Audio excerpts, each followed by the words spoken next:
Da mesma forma que os direitos humanos e os direitos fundamentais têm uma série de divisões, os direitos da personalidade também têm uma divisão.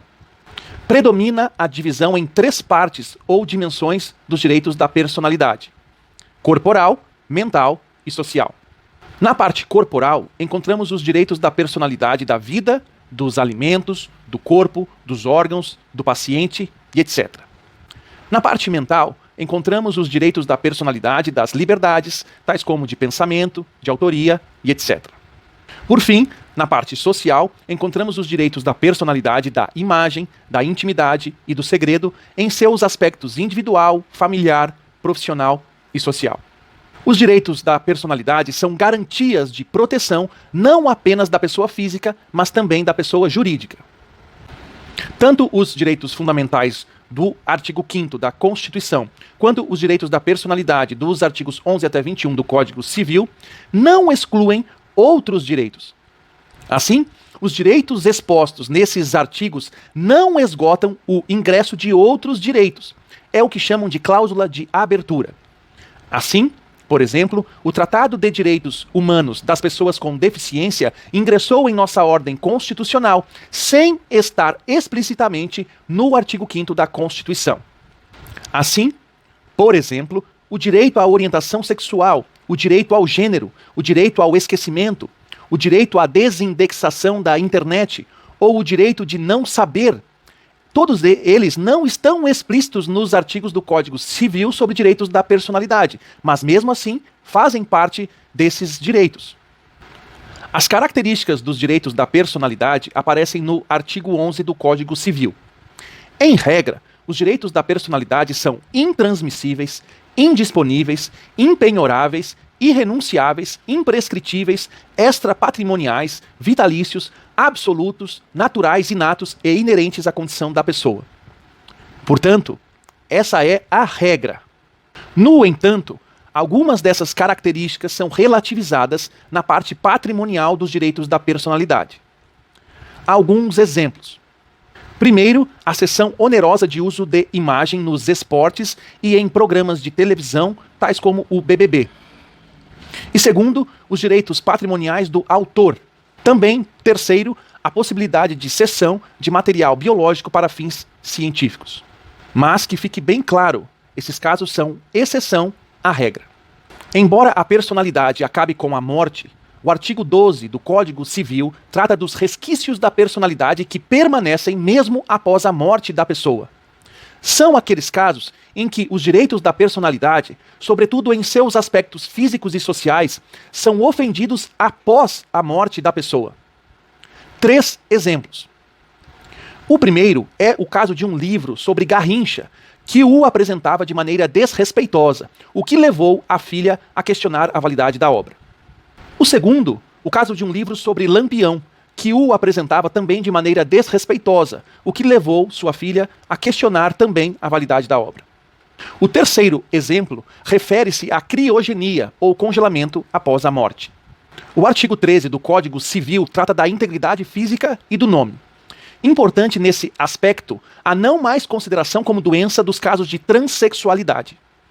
Assim, há uma evolução no direito no sentido de se reconhecer a identidade e a diversidade de gênero, principalmente nos casos de cirurgias e de trocas de nome. O artigo 14 do Código Civil trata do uso de órgãos com objetivo altruístico ou científico. Trata-se de um ato personalíssimo do doador de órgãos que, mediante manifestação de vontade de dispor gratuitamente do seu corpo após a morte, deve prevalecer sobre qualquer negativa de familiares. Portanto, o que predomina hoje é o consentimento livre e esclarecido dos doadores, ao invés da consideração de todos como potenciais doadores.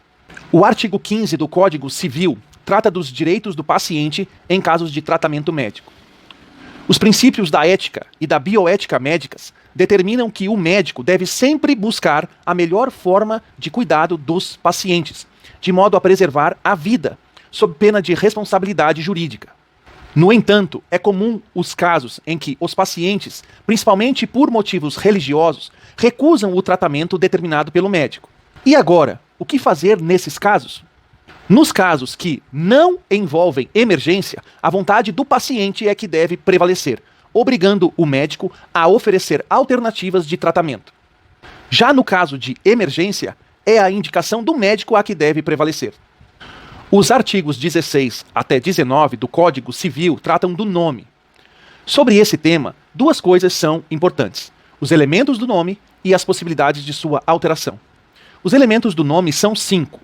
Primeiro, o prenome, ou nome próprio, que pode ser simples, por exemplo, Fabrício, ou composto, por exemplo, Fabrício Carlos.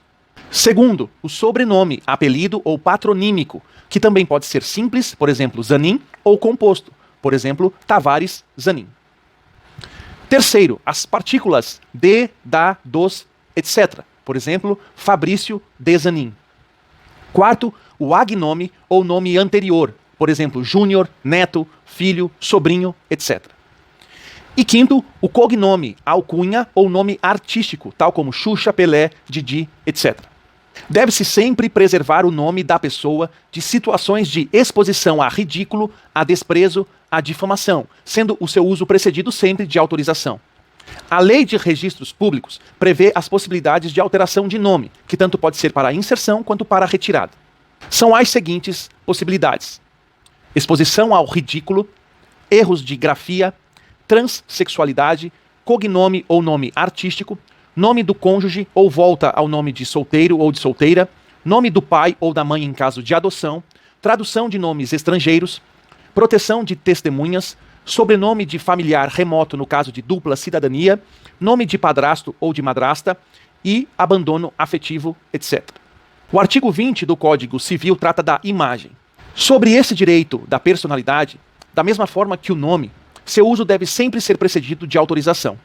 No caso da imagem, não se faz necessária a autorização nos casos de administração da justiça e de ordem pública. É comum casos de conflitos do direito da personalidade da imagem com outros direitos, tais como a liberdade de informar, de expressão e de comunicação ou de imprensa. Foi o que aconteceu, por exemplo, no caso julgado pelo STF das biografias não autorizadas, em que prevaleceu a liberdade de expressão sobre a necessidade de qualquer consentimento prévio para a publicação. Atualmente, há a função social da imagem, que afirma a necessidade de a mesma expressar a verdade e não a mentira, a manipulação ou a dissimulação.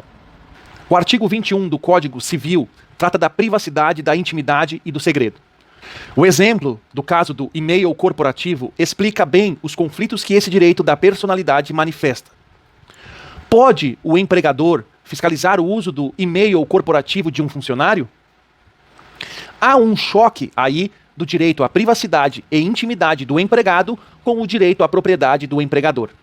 Outro exemplo importante sobre a intimidade é a Lei Geral de Proteção de Dados, a LGPD, que apresenta conceitos importantes em seu artigo 5º e define diretrizes para o uso de informações e dados sensíveis das pessoas, ou seja, aquelas informações que envolvem saúde, genética, biometria, sexo, gênero, raça, etnia, religião e opiniões políticas e filosóficas. Então era isso por hoje. Sumam da minha frente e bons estudos sempre, sempre e sempre. Tchau, tchau. Até breve.